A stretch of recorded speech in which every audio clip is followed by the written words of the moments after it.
Welcome to mini kitchen. Chocolate খেতে তো সবাই পছন্দ করো, আজ এই চকলেট দিয়েই যদি বানাই ঠান্ডা ঠান্ডা চকলেট মিল্কশেক, তাহলে কেমন হয় বলো তো?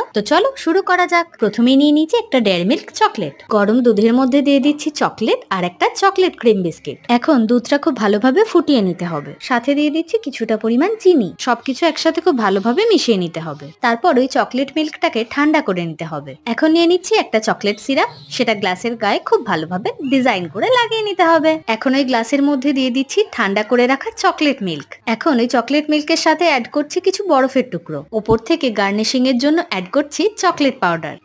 চকলেট মিল্কশেক কিন্তু এখনো রেডি হয়নি। এখন নিয়ে নিয়েছি একটা আইসক্রিম। এই আইসক্রিমটাকে একদম স্কুপ করে উপরে অ্যাড করে দিলাম, আর সাথে অ্যাড করছি কিছুটা পরিমাণ চকলেট। উপর থেকে আরো একটু চকলেট সিরাপ দিয়ে ডেকোরেট করে দিলাম। ব্যাস, এবার সার্ভ করো ঠান্ডা ঠান্ডা চকলেট মিল্কশেক।